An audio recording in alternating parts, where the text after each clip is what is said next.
So మరి పూరి జగన్నాథ రథయాత్ర. So మరి ఇప్పుడు పూరి జగన్నాథుడి యొక్క రథయాత్ర అయితే జరుగుతూ ఉంది కదా. రెండో రోజు శోభాయమానంగా ఈ యొక్క రథయాత్ర అనేది దిగ్విజయంగా అయితే జరుగుతూ ఉంది.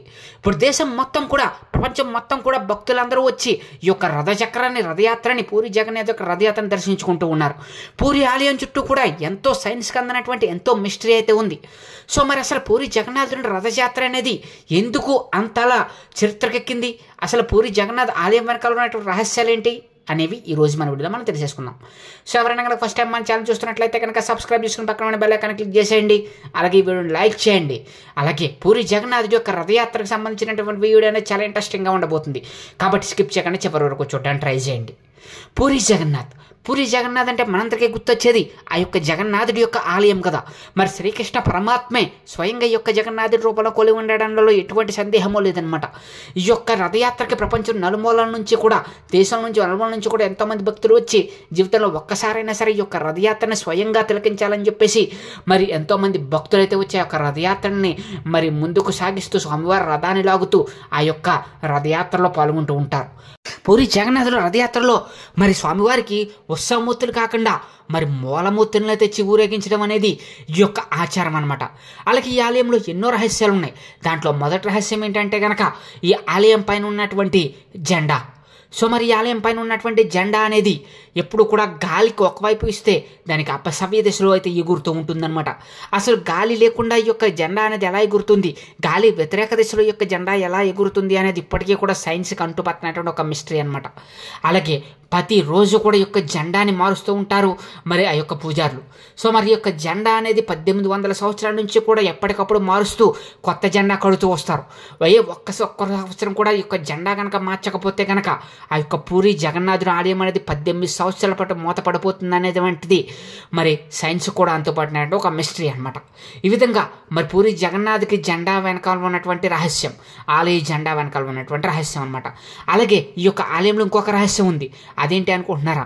ఈ ఆలయం నీడ అనేది ఎంత ఎండ ఉన్నా, సూర్యుడు ఎంత అద్భుతంగా ప్రకాశింపజేసినా కానీ ఈ యొక్క ఆలయం నీడ అనేది భూమి మీద అయితే పడదనమాట. అసలు భూమి మీద ఈ యొక్క ఆలయం నీడ ఎందుకు పడదని చెప్పేసి ఎంతోమంది శాస్త్రవేత్తల పరిశోధనలు చేసిన ఆ సైన్స్ కూడా అంతుపట్టిన మిస్టరీలో ఇది ఒక భాగంగా అయితే మిగిలిపోయింది. అలాగే ఈ యొక్క సైన్స్ కూడా అంతుపట్టినటువంటి రహస్యాలు ఇంకా ఎన్నో ఉన్నాయి. మరి మనం రథయాత్ర గురించి తెలుసుకుందాం అనుకుంటున్నాం కదా. అసలు స్వామివారి రథయాత్ర ఎలా సాగుతుంది, అసలు ఈ రథాన్ని ఎలా తయారు చేస్తారో ఇవన్నీ కూడా ఇప్పుడు మరిన్ని విషయాలు ఈ వీడియోలో మనం తెలిసేస్తాం. మరి జగన్నాథ రథయాత్ర అనేది ఈసారి మరి జూలై 7 ఆదివారం నాడు అయితే మొదలైంది. సందర్భంగా రథయాత్రకు సంబంధించినటువంటి ఆసక్తికరమైన విశేషాలు అనేవి మరి ఒకటి 1 by 1 తెలిసేసుకుందామా. జగన్నాథ రథయాత్ర హిందూ పంచాంగం ప్రకారం ప్రతి ఏడాది ఆషాఢ మాసం శుక్లపక్షం విధియ తిథి నుంచి పూరి జగన్నాథ రథయాత్ర ప్రారంభమవుతుంది. ఈ రథయాత్రకు దేశ విదేశాల నుంచి భక్తులు వస్తారు. అయితే ఈసారి జూలై 7 ఆదివారం ఉదయం 4:26 ప్రారంభమైనటువంటి ఈ యొక్క రథయాత్ర సోమవారం ఉదయం 5 గంటలకైతే ముగిసింది. అయితే ఈసారి పూరి జగన్నాథ రథయాత్రలో తొక్కిసలాట జరిగింది. ఇప్పటికే ఒకరు మరణించినట్లు తెలుస్తుంది. పురాణాల ప్రకారం కూడా జగన్నాథుడు అంటే విశ్వం మొత్తానికి కూడా ప్రభు అంటారు కదా. మరి అటువంటి జగన్నాథుడు శ్రీకృష్ణ పరమాత్మ యొక్క అవతారంగా భావించి ప్రపంచానికి ప్రభు అని అర్థం చెప్పేటువంటి జగన్నాథుని రథయాత్రలో సోదరుడు బలరాముడు, తన సోదర సుభద్ర కూడా ఉంటారనమాట.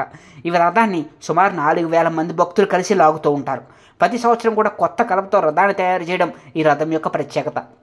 ఈ జగన్నాథుని రథయాత్రలో పాల్గొనడం వల్ల అన్ని తీర్థయాత్రల్లోనూ పాల్గొనే ఫలితాలు వస్తాయని చాలామంది నమ్ముతారు. ఈ సందర్భంగా జగన్నాథుని రథయాత్ర గురించి కొన్ని రహస్యాలు ఇప్పుడు మనం తెలిసేసుకుందామా. మరి ఈ యొక్క రథం అనేది జగన్నాథుడి రథయాత్రకు సంబంధించినటువంటి ఆ యొక్క రథాన్ని ఎలా తయారు చేస్తారో తెలుసా? ఆ యొక్క రథాన్ని పూరి జగన్నాథుని రథయాత్ర కోసం అక్షయ తృతీయ రోజు నుంచే కూడా రథాన్ని తయారు చేసే పనులు అయితే ప్రారంభిస్తూ ఉంటారు. సో మరి రథాల తయారీకి కొత్త వేప కలప చెట్లను ఉపయోగిస్తారు. ఈ 3 రథాల తయారీకి కూడా 884 చెట్లను వాడతారు. పూజారులు అడవికి వెళ్ళి రథాన్ని నడిపేందుకు ఉపయోగించే చెట్లకు పూజలు చేస్తారు. పూజ అనంతరం బంగారు గొడ్డలు తీసుకుని ఆ చెట్లన్నీ కూడా నరుకుతారు. ఆ యొక్క గొడ్డలి మొదటి జగన్నాథుని విగ్రహాన్ని తాకిలా తయారు చేస్తారు. బంగారు గొడ్డలతో చెట్లను కత్తిరించే పని మహారాణా ద్వారా జరుగుతుంది.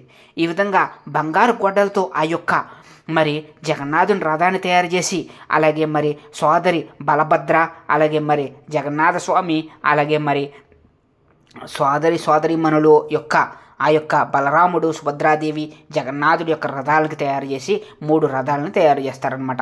ఈ విధంగా దీనికోసం 884 చెట్లను సంబంధించినటువంటి కలప, అలాగే వివిధ రకాలైనటువంటి మరి ఆ యొక్క రకాలైనటువంటి చెట్ల కోసం ఆ యొక్క చెక్కలు అయితే వాడతారనమాట. ఆ విధంగా వాడి మరి ఆ యొక్క రథయాత్ర అయితే తయారు చేస్తూ ఉంటారు.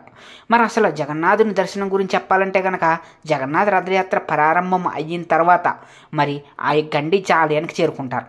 గండిచా ఆలయాన్ని ఇక్కడ గుండిచాంబారి అని కూడా అంటారు. ఇక్కడ జగన్నాథుడు, బలభద్రుడు, సుభద్రదేవి 7 రోజుల పాటు విశ్రాంతి తీసుకుంటారు. గుండిచా ఆలయంలో జగన్నాథుడి దర్శనాన్ని అడప్పు దర్శనం అంటారు. జగన్నాథుడు, బలరాముడు, సుభద్రాదేవి విగ్రహాలను దేవుడైన విశ్వకర్మ ఇక్కడ నిర్మించారని గుండిచాంబారి గురించి చెప్తారు. గుండిచా జగన్నాథుని భక్తుడు తన భక్తిని గౌరవిస్తూ భగవంతుడు ప్రతి ఏటా స్వామివారి ఇక్కడికి వస్తారని నమ్ముతారనమాట. ఆ తర్వాత పూరి జగన్నాథ రథచక్రం గురించి చెప్పాలంటే కనుక జగన్నాథుడికి ఒకసారి జగన్నాథ రథయాత్ర వస్తున్న సమయంలో సాల్బేగ్ మార్గం మధ్యలో తీవ్ర అస్వస్థతకు గురయ్యాడు. అప్పుడు సాల్బేగ్ జగన్నాథుని ప్రార్థించాడు. ఒకసారి ఆ రథయాత్రలో పాల్గొనే అవకాశం ఇవ్వమని కోరాడు. ఆ తర్వాత ఒకసారి సాల్బేగ్ కుటీరం దగ్గర రథం ఆగిపోయిందని, అక్కడి నుంచి ముందుకు కదిలించేందుకు ఎన్ని ప్రయత్నాలు చేసినా ఫలించలేదని, ఆఖరికి సాల్బేగ్ జగన్నాథుని పూజించిన తర్వాత రథచక్రం ముందుకు కదిలిందని చెప్తారు. మరి అప్పటి నుంచి కూడా ప్రతి సంవత్సరం కూడా ఆ యొక్క రథాన్ని అక్కడికి వచ్చిన తర్వాత ఖచ్చితంగా ఆ యొక్క రథం అయితే ఆగిపోతుంది. ఎందుకంటే ఆ యొక్క సాల్బేగ్ జగన్నాథుని భక్తులు పూజించిన తర్వాత మాత్రమే ఆ యొక్క రథం కదులుతుంది.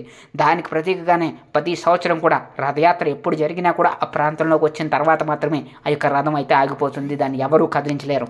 తిరిగి మళ్ళీ ఆ యొక్క భక్తుడికి సంబంధించిన పూజలు ఆ యొక్క జగన్నాథుడికి మళ్ళీ పూజ చేస్తేనే కానీ ఆ యొక్క ఆలయం అయితే ఆ యొక్క రథాలు అయితే కదలవు అనమాట. గుండిచా ఆలయం దగ్గర జగన్నాథుని అత్తారింటిగా పరిగణిస్తూ ఉంటారు.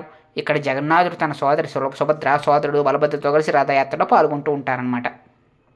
అలాగే స్వామివారికి ఇక్కడ మీరు చూసుకున్నట్లయితే కనుక ముస్లిం భక్తులు కూడా ఉంటారు. జగన్నాథుని రథయాత్ర మేళ తాళాలతో బయలుదేరే సమయంలో పూరి చుట్టుపక్కల ప్రాంతం అంతా పండగ వాతావరణం నెలకొంటుంది. మరి ఈ రథయాత్ర ఒక సమాధి వద్ద ఆగుతుంది. ఇక్కడ 3 రథాలు కాసేపు ఆగి సమాధికి సమీపంలో ఉన్న ఆత్మలు ప్రశాంతంగా విశ్రాంతి తీసుకుంటున్నాయని పండితులు చెప్తారు.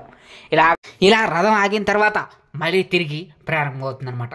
ఈ విధంగా రథయాత్ర అనేది ఎంతో అద్భుతంగా, ఎంతో వైభవంగా మరి పూరి జగన్నాథ్ యొక్క రథయాత్ర అయితే కొనసాగుతూ ఉంటుంది. సో మరి రథయాత్ర 3వ రోజు వచ్చేసరికి పంచమి తిథికి ప్రాముఖ్యత ఉంది. ఈ రోజున మాతా లక్ష్మి ఆలయం నుంచి బయలుదేరి పర్యటనకు వెళ్ళినటువంటి జగన్నాథుడికి కలవడానికి వస్తున్నారు. అప్పుడు ద్వైతపతి తలుపులు మూసేస్తాడు. అప్పుడు లక్ష్మీదేవి అనుగ్రహంతో రథచక్రాన్ని పగలగొడుతుంది. అప్పుడు దీని తర్వాత ఆమె హేరా, గోహరి, సాహి పూరి అనే ప్రాంతానికి వెళ్తుంది. అక్కడ లక్ష్మీదేవి అక్కడే ఉంటుంది. తర్వాత జగన్నాథుని కోపంతో ఉన్న దేవతకు శాంతింపజేసే సంప్రదాయం ఉంటుంది. అంతేకాదు ఈ రథయాత్రలో కుల వివక్ష అనేది ఉండనే ఉండదు. రథయాత్ర ముగింపు సందర్భంగా విగ్రహాలన్నీ జగన్నాథుని ఆలయానికి చేరుకునే వరకు రథంలోనే ఉంటాయి. ఆషాఢ మాసం 10వ రోజున రథాలు ఆలయానికి బయలుదేరినప్పుడు ఈ రథాలు తిరుగు ప్రయాణాన్ని బహుదయాత్ర అంటారు. ఏకాదశి రోజున ఆలయాలు తలుపులు మూసేస్తారు. ఆ తర్వాత స్నానం చేయించిన తర్వాతే తిరిగి విగ్రహాలను ప్రతిష్ఠిస్తారు. ఈ విధంగా జగన్నాథుడి రథచక్రాలు అనేవి ముందుకు కదులుతూ సో మరి ఎంతోమంది భక్తులు 4000 మంది భక్తులు కలిసి ఒక్కొక్క రథాన్ని లాగుతూ ఉంటారు. స్వామివారి రథాన్ని, అలాగే మరి బలరాముడి యొక్క రథాన్ని, అలాగే సుభద్రాదేవి యొక్క రథాన్ని, ఈ విధంగా 3 రథాలు స్వామివారి కోసం తయారు చేయించి 83 రకాలైనటువంటి వివిధ రకాలైనటువంటి చెట్లతోటి, ఆ యొక్క చెట్ల కాండాలతోటి, ఆ యొక్క వెదురు బొంగులతోటి, అలాగే ఇంకా వివిధ రకాలైనటువంటి కలపతోటి స్వామివారి యొక్క రథాన్ని మరి తయారు చేసి ఎంతో అద్భుతంగా స్వామివారి యొక్క రథాన్ని అయితే తయారు చేసి ఆ యొక్క రథయాత్ర అనేది కొనసాగిస్తూ ఉంటారనమాట. మరి ఎంతో గొప్పగా జరిగేటువంటి ఈ యొక్క రథానికి లక్షలాది మంది భక్తులు వస్తారన్నాం కదా. ఈ యొక్క భక్తుల విశ్వాసం ఏంటంటే ఈ యొక్క రథయాత్ర చూస్తే చాలు జీవితంలో ఒక్కసారైనా సరే తమకి మొత్తం మహాపాపాలన్నీ కూడా తొలగిపోతాయని స్వామివారి అనుగ్రహం కలుగుతుందని చెప్తూ ఉంటారు. మరి యొక్క పూరి విగ్రహానికి సంబంధించినటువంటి రహస్యం అనేది ఇప్పటికీ ఇంకా మిస్టరీగానే వచ్చింది. అసలు పూరి విగ్రహంలో ఉన్నటువంటిది శ్రీకృష్ణ పరమాత్మ యొక్క హృదయం అని చాలామంది అయితే చెప్తూ ఉన్నారు. అసలు దీనికి సంబంధించినటువంటి సైన్స్ కూడా, ఈ ఆలయానికి సంబంధించినటువంటి విశేషాలు కూడా ఎన్నో ఉన్నాయి. సో మరి వాటన్నింటిని కూడా నేను నెక్స్ట్ వీడియోలో మీకోసం అయితే తీసుకొచ్చే ప్రయత్నం అయితే చేస్తాను అనమాట. సో దయచేసి ఈ వీడియోని కనుక ఎవరైనా ఫస్ట్ టైం చూస్తున్నట్టుగా మా ఛానల్ సబ్స్క్రైబ్ చేసుకుని పక్కన ఉన్న బెల్ ఐకాన్ అయితే క్లిక్ చేసేయండి. సో మరి మీకు మరిన్ని ఇలాంటి ఇంట్రెస్టింగ్ అప్డేట్స్ కోసం please subscribe my channel. Thank you friends, thank you so much.